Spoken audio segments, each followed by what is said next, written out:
They say power can reveal who you truly are. But when an HOA guard pointed a gun at a young black lawyer just for walking into her own home, he had no idea that his biggest lesson was about to begin.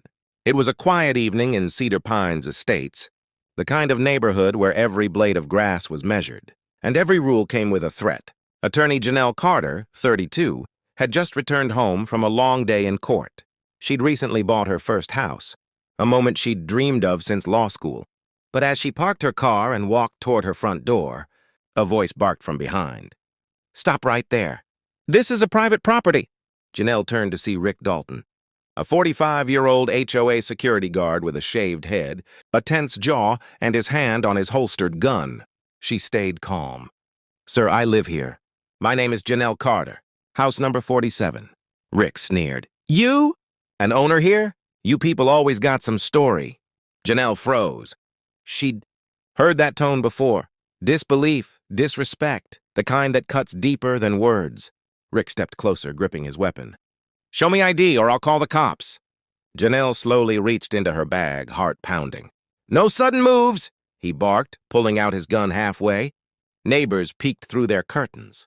No one stepped outside. No one spoke. Janelle handed him her ID, her voice steady but cold. "Now you're threatening a lawyer. And this property's legal owner. That gun you just pulled? You might want to rethink that." Rick looked at her ID, disbelief turning into panic. "You're a lawyer?" "Yes, and right now, you're trespassing into something bigger than you can handle." He lowered the gun, muttering, "Just doing my job."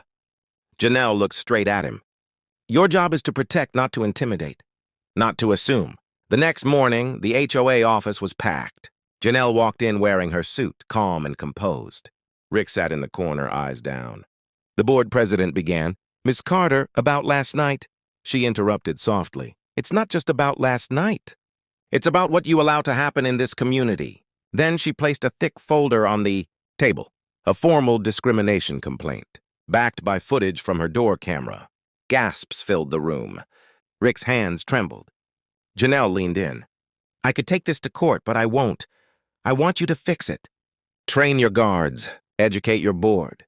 Make this neighborhood a place where people feel safe, no matter their color." The room fell silent. Rick stood slowly, tears glinting in his eyes. "Ma'am, I'm sorry." Janelle nodded.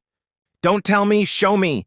Weeks later, the HOA introduced new diversity and anti-bias training, led by none other than Janelle herself. The same guard who once aimed a gun now held open the door, greeting every resident with respect. And for the first time, Cedar Pines began to change, one act of courage at a time. If this story touched your heart, don't forget to like, subscribe, and share.